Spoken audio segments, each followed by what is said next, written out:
Welcome, everyone. You're listening to the Progressive Radio Network, PRN.FM.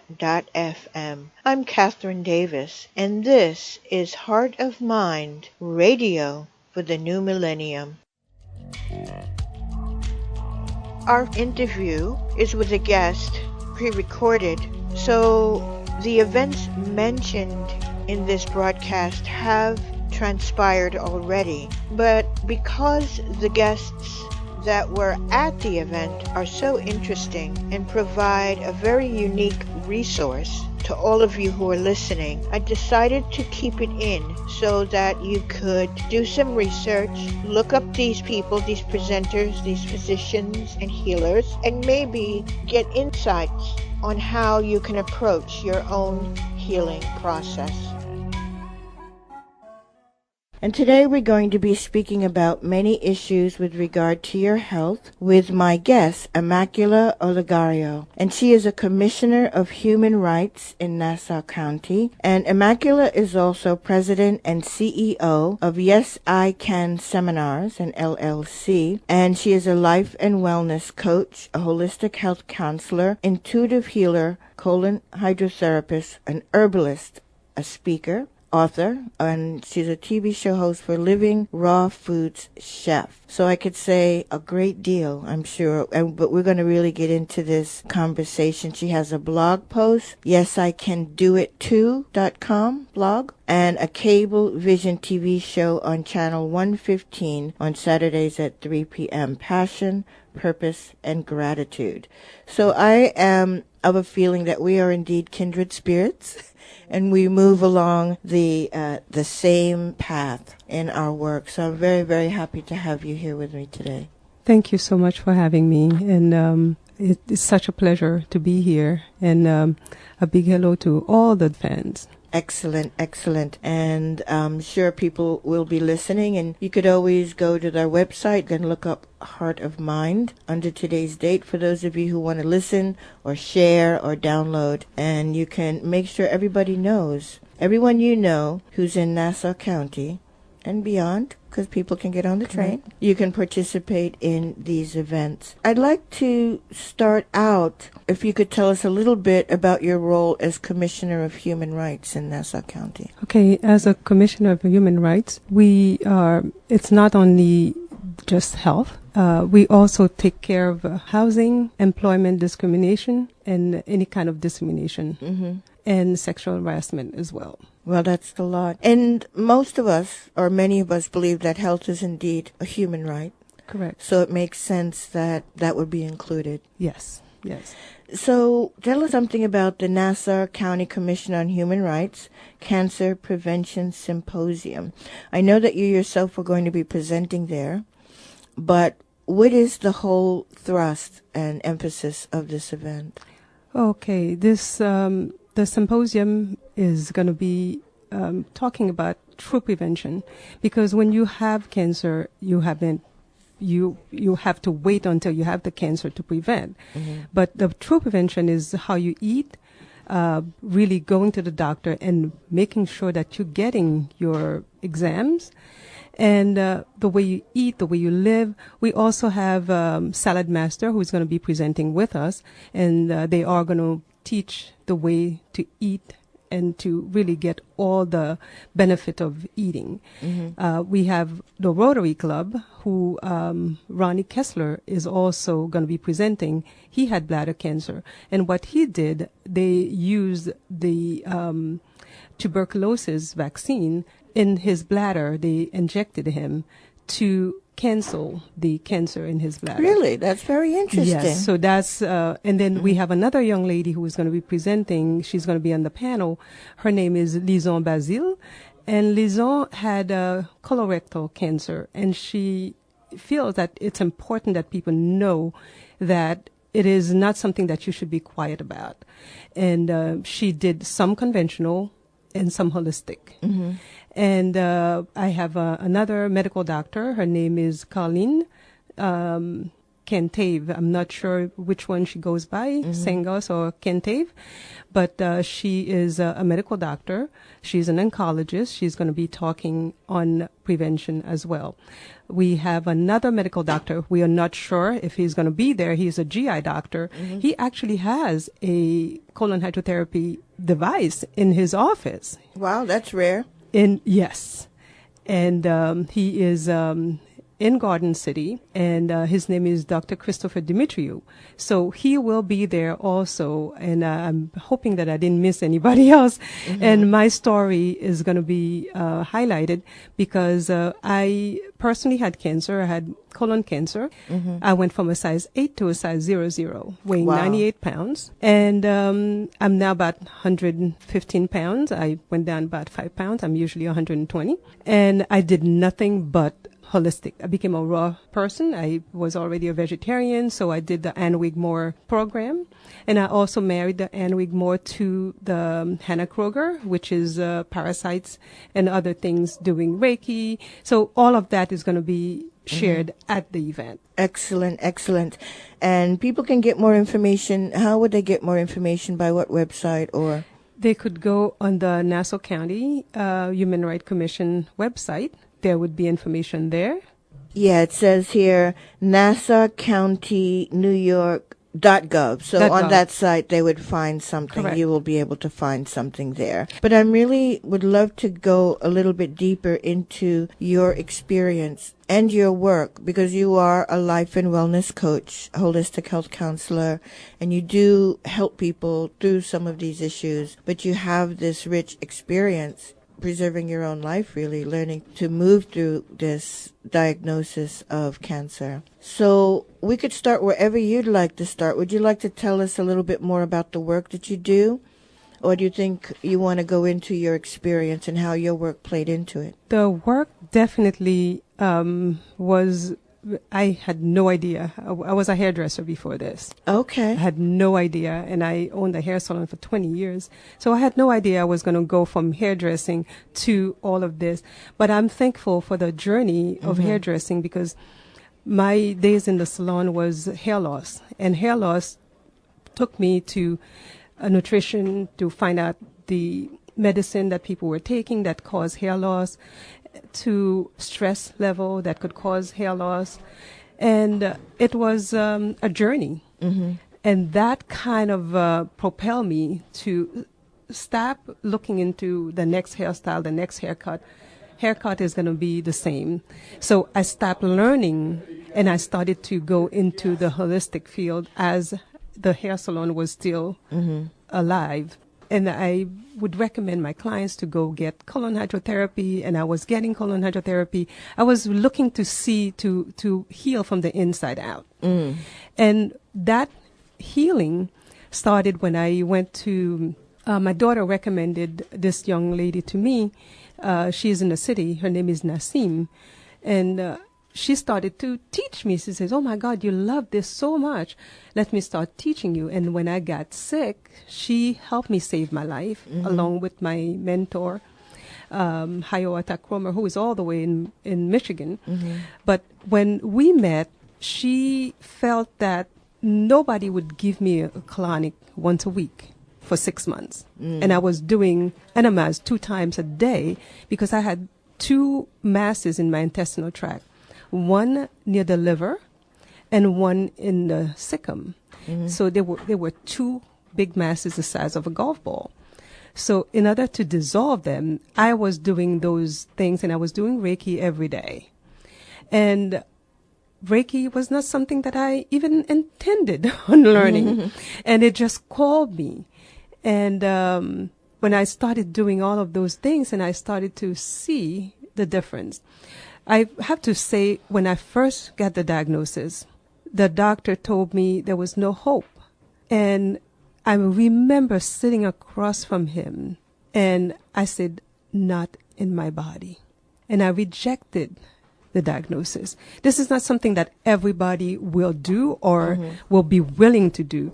But I invite you sometimes, but I did not say that, and then like most people would pray over food, although they know it's bad for them, and they would eat it.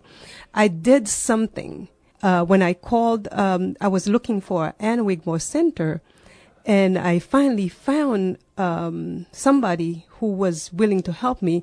And she says, I'm on my way out of town. I can tell you, what do you have in your house right now? I said, well, I have celery and apple. She said, start doing that. Blend it, sell your stove, get a blender, and start eating. And I literally took her word, and I started blending. And later on, I went to the Ann Wigmore Institute. I started to learn more about it. I read a lot, and I realized what she was doing. I was not spending a lot of time to digest the food.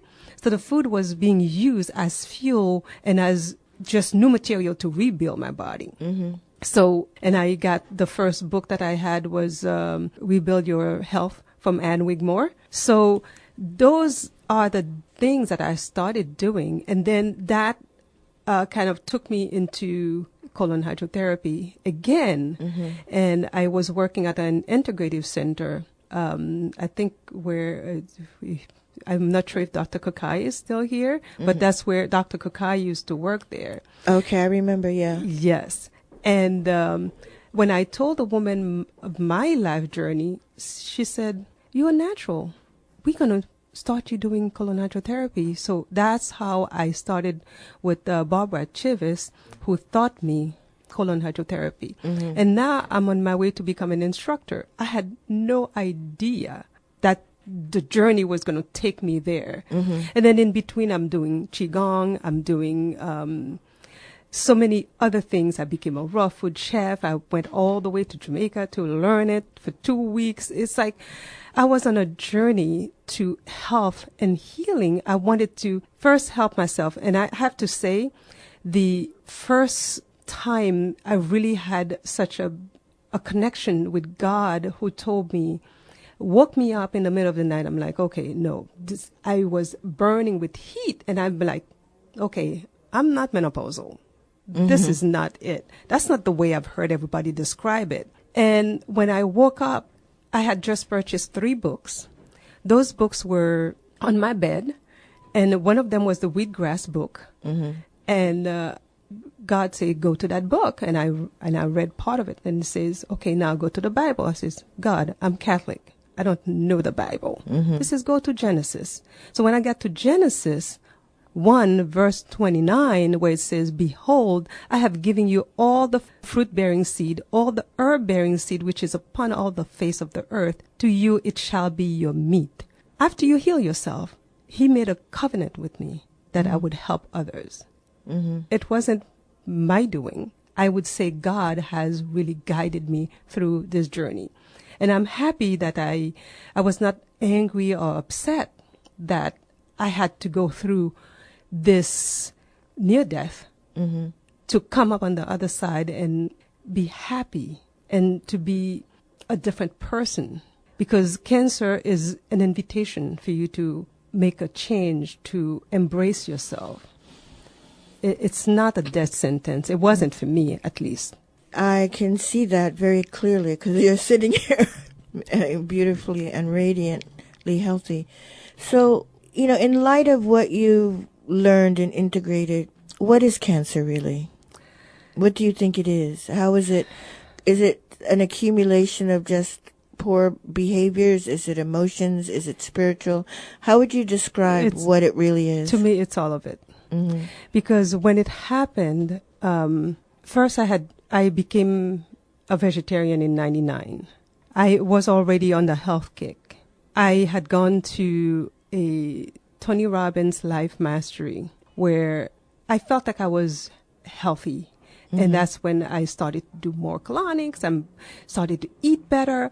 And that was also the reason why I'm alive today, because at this event, I felt so good because it was 2 weeks of energy soup, which is what Ann Wigmore, Dr. Ann Wigmore called it, and no food. And I felt so good, and I had so much more energy. And I asked Shore, who was presenting, I says, how do I do this? Because I can't afford to come to do And this all the time. Which event was this at that point? That was Tony Robbins. Tony Robbins. Mm-hmm. And that was in Vieques in Puerto Rico. Mm-hmm. And Shore told me, it's the Ann Wigmore program, but we cannot call it the Ann Wigmore program. People had to go there to learn it, but we have to do it in a different way. Mm-hmm. So I was like, wow. I was already on that health kick, but soon after, my mom was diabetic, and that's another thing that we're going to be presenting on with, because I'm passionate about those things, because I know people that are very close to me. There's not one person right now who could not tell me they know one person who has cancer, or they have it themselves. Mm-hmm. Okay. So, when I started to change my ways, and I'm like, wow, this is good.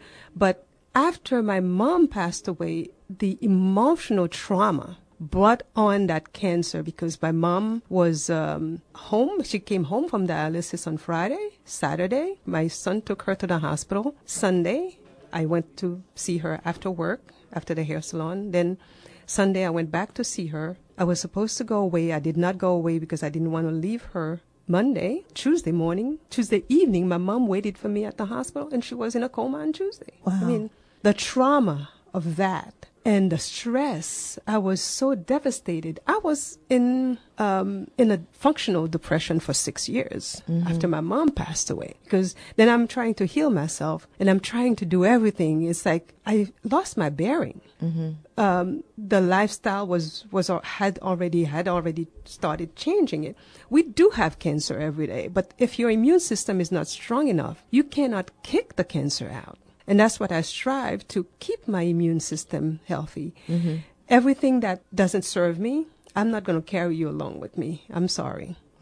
I have a light disposition. My heart is light. I have nobody that I could say today that I'm angry or I hate or I have resentment towards. Because when that happened, I took care of everything. Everything. I wrote a letter to my brother, everybody I felt I was a victim, because I'm not a victim. So I had to take my power back, because when you're powerful, when you don't feel like somebody is doing something to you. Right. Okay. So it kind of, it was a rebirthing for me compared to, when I was in the hair salon. I personally had hair loss, and I was like, I can't go to somebody else to take care of my hair. So I had to find ways, and that's how I was self-taught. I created things to take care of hair loss, and I was very successful at it, because that was my personal challenge. And I had to look at, okay, what is your nutrition like? Okay, what is this like? What is your stress level? I didn't have any hormone problems, but, I had to do that. But with cancer, it was different. I didn't feel that way. Some nights I would go to bed. I didn't know if I was going to wake up the next morning. Wow. My lips had turned black, and I don't have a lipstick on, and you don't see any black on my lips. My lips had turned totally black. My liver was so inflamed that it was protruding. One side of my stomach was protruding. So this is real. And in the meantime, I did not have health insurance. I was able to go to the doctor, and this doctor now is no longer here. He died of cancer. Wow. Okay. And I'm still here. And he told me, he says, you're on the right track. He did tell me that. He was the only person that I told the truth of everything that was going on with me. My children didn't know. Wow. The person that's in my life didn't know. I didn't tell anybody what was going on. So I knew for sure if I told people, they would probably start feeling sorry for me. And I did not want that. I knew I had too much inside of me. I knew God had already spoken to me. I knew I would be here. So that's beautiful. You know how it is when the consciousness, if you hold somebody in a light, you're giving birth to it. So I knew my faith was it was unmeasuring faith. So I didn't want anybody to have any doubt, because it's the opposite of faith. Right. And I don't want any doubt on what I was trying to accomplish. And that, I think, is what happens very often, especially if one chooses to take their own path. Absolutely. Everyone is trying to convince you and take you back into that state of fear about your choices, and that compromises what it is that you've chosen. And, and I'm not saying that as a judgment to anyone who's listening. Right. Everybody can know their own path. It might mean taking part of one conventional and then doing the other things to build the immune system. People make different choices for different reasons. Right. So I don't want to say that in order to make people doubt themselves or feel bad. I totally agree, because I do the same thing. Mm-hmm. If I'm working with someone, I inspire you, but I don't tell you what to do. Mm-hmm. That's important. That's important. That's very important. And because we don't know what their relationship is with their creative force and what journey they're on. And a person might be going a certain path, and when they become triumphant in that path, then they have that to teach. So who am I to tell someone what their path might be? Right. But I think it is important to be there when we can to support a person in whatever that choice might be. So I understand what you are saying very, very well, and I appreciate the way you work with people. And so I want to go a little more into this. I find you to be quite inspiring, and it really also speaks to energy. You spoke of Qigong. I'm a Qigong teacher, energy healer, as you are. And all of this world has so much more to do with than what we look at in the physical realm. There's so much more going on in our lives and in our experiences. I want to talk about that as well, but you can give out information if you like, if you want people to contact you directly about your work, because you do consultation. So anything you want to give out in terms of a personal contact, you can do that now. Sure. You could reach me at Immacula, Immacula,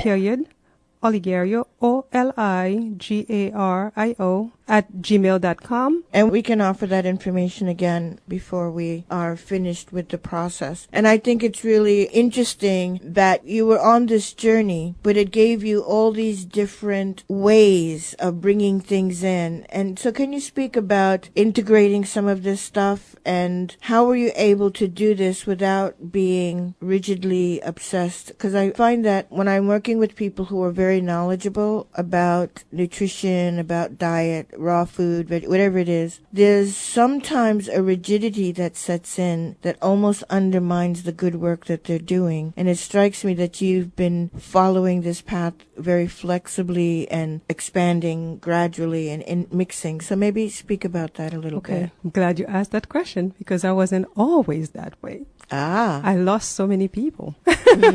People would pay me and they wouldn't come back, because I found that I thought it was the only way to heal was raw food. But now I'm very flexible. Although I never impacted my kids to tell them you have to change, or anybody around me, I always respected their way. But if somebody paid me, I felt like I was obligated to let them use the crutches, which is me, and then change. However, this was not a good way to do it. When I started to look around, because I'm very objective, I looked to see, okay, people heal with other methods. How did I start my healing? My healing started with my mind. I believed I could do it. So I was also obese. I was 180 pounds. Mm-hmm. And in my days of the hair salon, working a lot of hours, just eating a lot of bread. I love bread and I love rice. So I was able to lose the weight and stay 10 years at between 140 and 150 from 180. Mm-hmm. So I know it's possible. So I had to go back to my old days to say, okay, raw food is not the only answer for everybody. People have to eat. Not everybody's going to be raw. Mm-hmm. Like today, I came down, I have my smoothie. Mm-hmm. with me. But, not everybody's going to be so committed. And we're talking about 12 years later. I'm still that committed. So it had to cause me some pain to know that that wasn't the way. And each person have their own individual wants and needs. So what I am to them is to meet them halfway and help them on the journey. Mm-hmm. It shouldn't be my way or no way. Okay, where would you like to start? Exactly. So obviously you were working through the spirit and connection to source. That was a big part of it as well. Yes, absolutely. Mm-hmm. Absolutely. Yeah. And the peace that comes through me now wasn't there before. Mm-hmm. And I'm accepting of people. Well, this is your personal journey. Mm-hmm. I can walk alongside you, but I can't walk that journey for you. Exactly. Beautiful. So we're going to try it again. Yes, hi. Just want to make a comment. Yes, go right ahead. I just want to thank you very much, both of you, for this fabulous show and very informative. Could you repeat the blog again, please? I didn't get the blog. Your blog? Immaculata. Mm-hmm. If you go on www.yesicandoit2.com, and you could go to the blog. And then you write there. Yes. Oh, wonderful. How does one find more information about the Ann Wigmore facilities? Were they destroyed in the hurricane? They weren't directly affected. Some of the teachers were. I received the email. They are getting back. They are getting back on track. Yes. Thank you for asking. Thank you very much. And You're God bless so you for your welcome. Thank you. You too. amazing journey, and thank you for sharing that. Thank you. Thank you for calling. Bye-bye. Hello, you're on the air. Oh, yes. Hi, my name's Julie. I just wanted to just say thank you so much for sharing, and it just resonates so well with me because now I'm really learning about raw foods and how to really implement that into my diet because I'm dealing with some major health issues as well. And what she just shared is just so amazing because so many people don't even know that they can eat so healthy and so colorfully with food dehydrators. I just went to a beautiful retreat upstate. It's called Millbrook, New York, in Millbrook, New York. Mm-hmm. And it's called Beacon of Hope. And it was just so amazing. He told me about the saunas, the whole thing that she's sharing, and it's just right here up in Millbrook. And when I came back, I tried to do some more research about, the whole thing with the vegan lifestyle and just the whole thing about nature and life. And we're just so blessed that God has given us so much. And it's just so beautiful that you're doing this because we need a lot more of this so we can be more conscious of what we have on this planet. We have so much. God has really blessed us, and sometimes we're so detached. So thank you so much. I appreciate it. Thank you. You're Thank welcome. you. So for people who may not know about Ann Wigmore, maybe you could tell a little about that. First, I learned about Ann Wigmore, that was in 95. The Ann Wigmore Institute is in Puerto Rico, but the reason why I learned about the Ann Wigmore was because I had read a book on Ann Wigmore, Health Mastery, in Puerto Rico. I learned more about the Ann Wigmore. Then came my mentor, Hiawatha Cromer, who is in her 80s now. She still drives. She still, I think she comes to Jersey every year, and I make it my business to go see her. And then I went to the Ann Wigmore Institute in Puerto Rico. They also have one in New Mexico. And which is the foundation itself. And it is, they had one Creative Health. And I mean, it's a lot of them. And I would be happy to share. I don't have all the numbers in front of me, but anybody wants to call me, I would definitely share that information. Excellent. But it's sprouting. It is doing the energy soup, which is now called the green smoothie because Victoria Butenko has made it more palatable. So that's where it all started. Okay, and I believe we have another call on. Hello, you're on the air. Yeah, nice.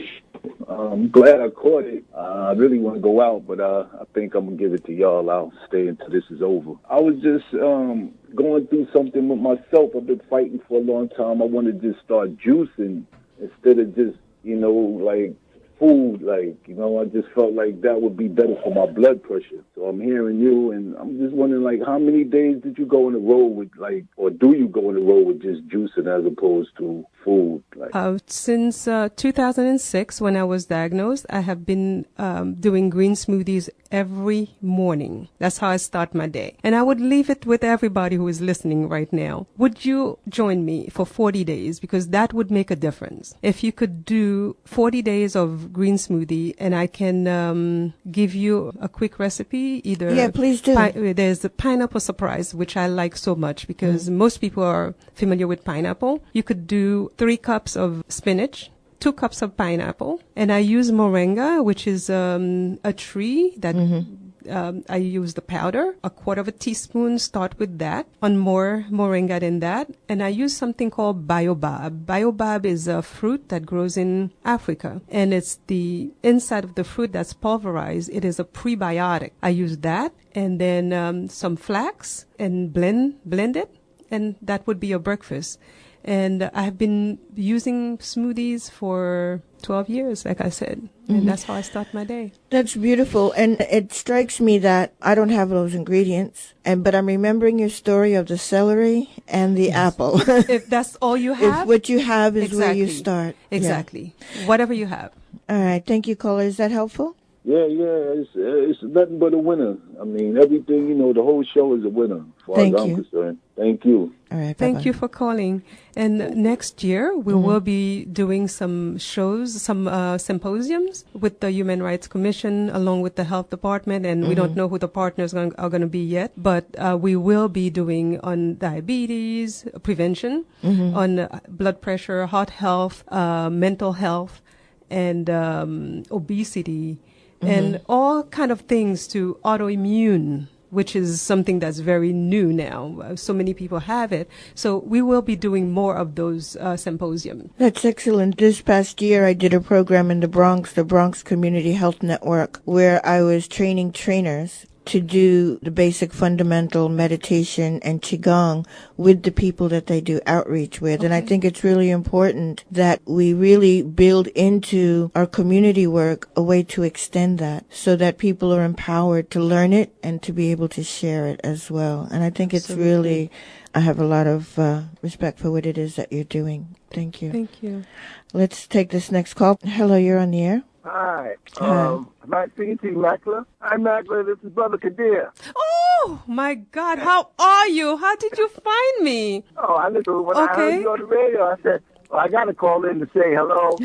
Wow. And to actually really make a comment about how you really helped me and some of my friends, and how your treatments and your warm, tender touch and everything has been so helpful to me. Every time I'm always talking about you to all of my friends, and always want to refer them to you. And I'm sure some of them have called you. Yes, thank you so much. And Brother Kadir has a radio show, and he's had me on the radio show. Oh, wonderful. And last year I was doing some healthy eating, correct? Correct. And he was a part of the in attendance. Beautiful. And where is your radio show, Brother Kadir? Oh, we were at WHCR. You guys was up there with us. That's right.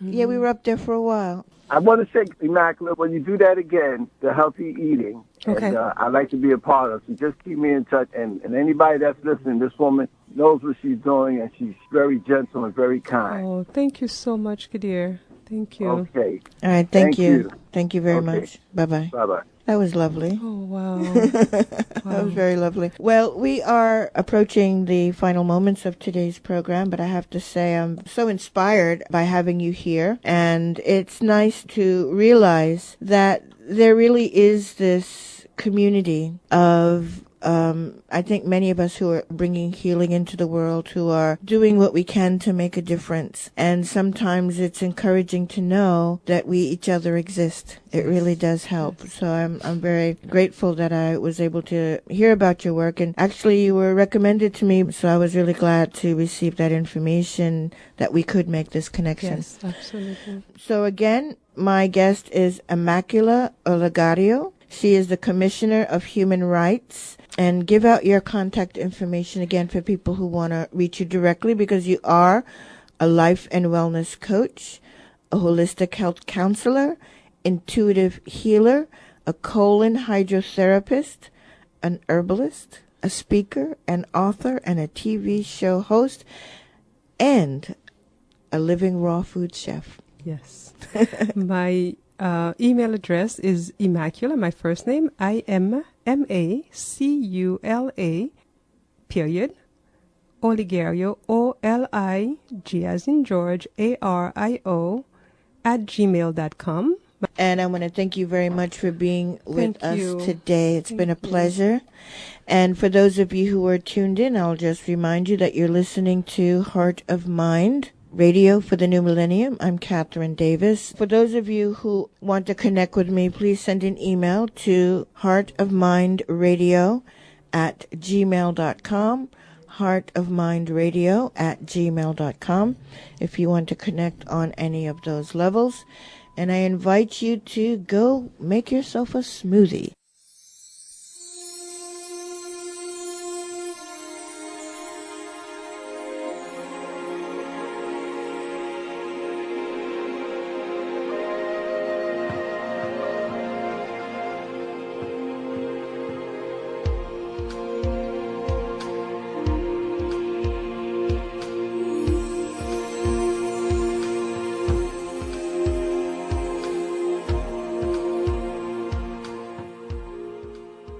I hope you enjoyed that segment featuring Immacula Olagario, and her website is yesicandoit2.com, using the numeral 2 at the end.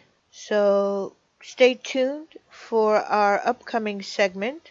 Our opening theme was Frog Dancing by David Anthony Clark, and that little clip was Enchantment by Alchemy. And music coming up, Pure Consciousness by Vargo.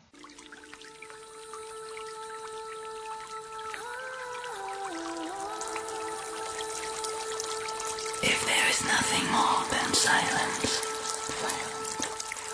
nothing more, you will be able to get in touch with yourself. Get in touch with yourself. The self is connected to every kind of being. Every kind of being is connected. It is the source of evolution. It is the source of all ideas. It is pure consciousness. For the final segment of today's show, I'm going to share something a bit more whimsical, but true. It's a poem, a mystical poem of a lucid dream by myself, Kathryn Davis, and it's called Fragments of Ascension. As time flows, I remember less of my physical life than my dreams and visions. Their fragments piece together a much bigger story of existence. We all share in this. As we come to member the fragments, we come to know who we truly are.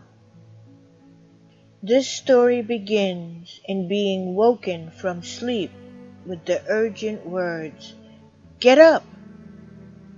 Bewildered for a moment, I looked around and saw no one in the room. But with a glance out the window, I saw them, a huddled mass carrying their torches of fire. Instantly reacting and shrinking back. Again I heard the voice, "You have to leave. Go as you are. Go now." I began to remember and understood. Just yesterday, I had climbed to the top of the cliffs in despair. I stared out at the sea, the sky, the surf, and the rocks below. I stood for hours amidst the winds and salt air, pondering the truth, the lies, and my utter confusion. Finally, in exhaustion, there was surrender and letting go into the end. As my feet slipped off the edge, I merged with the wind, felt its power and strength. As within it, I was carried to the sea. And the sea took hold. It lifted me up and carried me back to shore. Through gaping eyes, I slowly walked home and quietly shut the door. I opened it again and quietly slipped out and walked directly toward my fate, sure they would see me in my white gown, but their eyes were fixed on their malintent as I slipped through their raucous crowd. As I stepped into the darkness of woods, I caught scent of my cottage burning. Before I could think of where to go, a man quite plain stood and spoke. "We've been waiting for you." He took my hand and guided me into a boat. Another appeared, and together they oared, taking me back to the sea. We oared through a fog so dense there was nothing I could see, till by chance I looked up where the blackness opened into a brilliant scene. I watched as I turned into mist and reached myself up where I mingled and merged with the stars. Then rained myself down to be formed again while still hidden in the dark. Upon a new shore someone took my hand. I saw the hand of a different self. Walked glistening streets through wondrous crowds till I came to a structure with stairs. I climbed to the top where I found a soft room with light shining in from the sun. I saw a being in the distance, curled and folded into itself.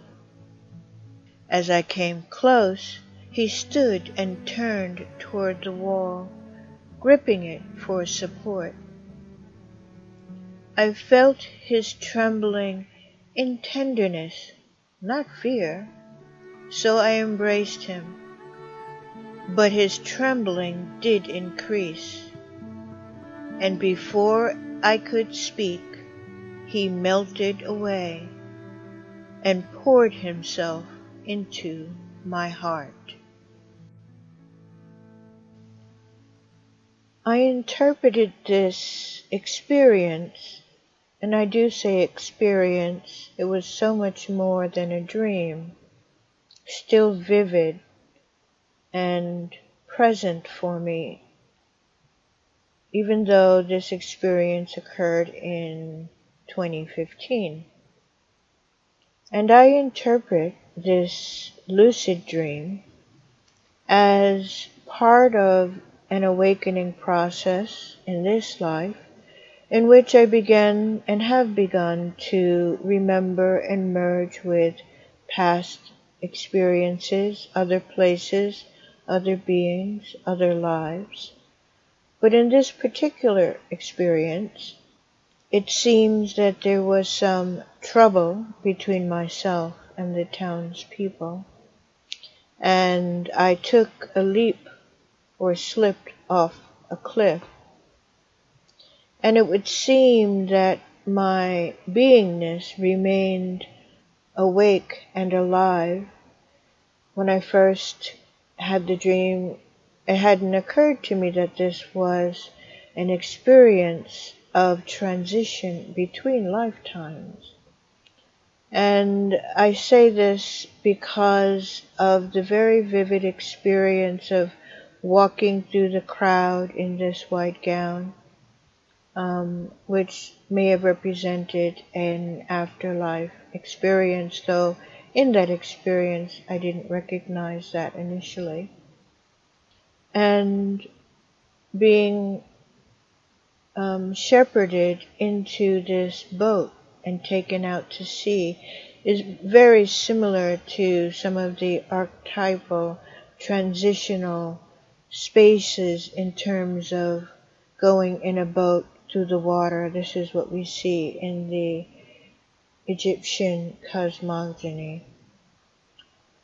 But then once in the boat, I experienced myself transforming into different forms, reaching into mist and becoming mist and mingling with the stars, then becoming rain and falling back down into the boat, into a presence, an embodied presence. But when the boat reached shore, I had only seeing my hand saw that it was a different hand, and recognizing I was a different person and in a different space, but not really a worldly space. It was literally a glowing space. And I seemed intent and had the sense that I knew where I was going and what I was doing, even though in the consciousness of the lucid dream I didn't fully understand. But as I walked to this building, which to me was like a temple, a little bit like a pyramid-style temple, but not with huge steps. There were reasonable steps to climb. But once inside the room, it was very misty, very light, very glowing, which I interpreted as the sun. And the being inside the room, I later realized was that spiritual soulmate or other half, the balancing yin-yang of self.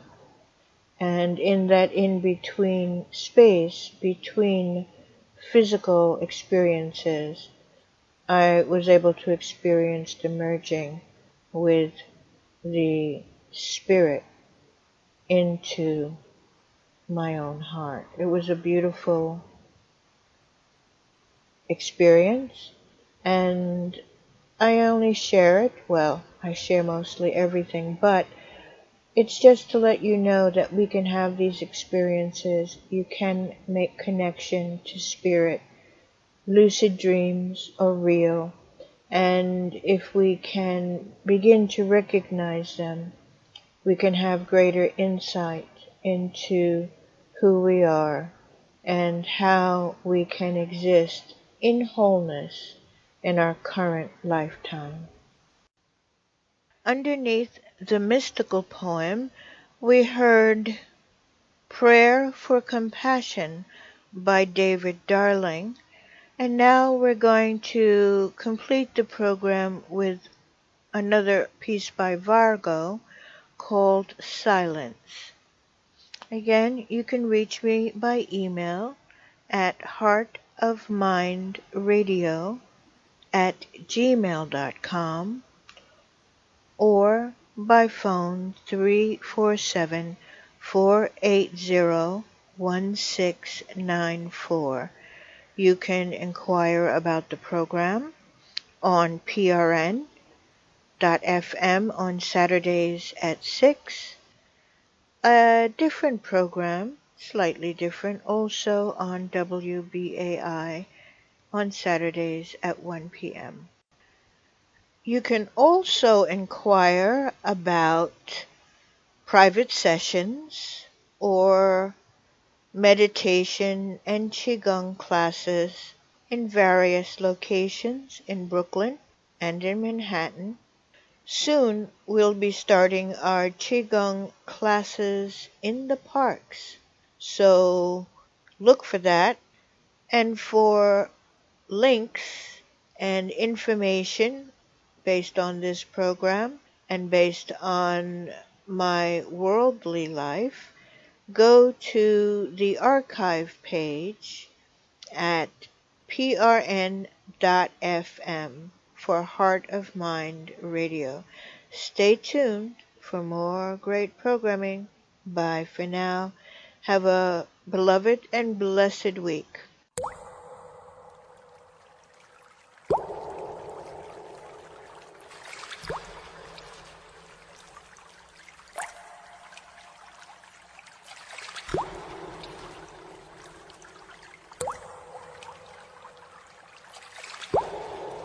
Flowing silence is love.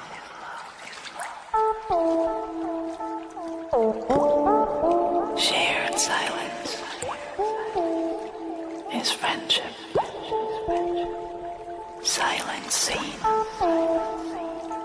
is infinity. Vibrating silence is creation. Expressed silence is beauty. Maintained silence is strength. Allowed silence is rest. Received silence is joy.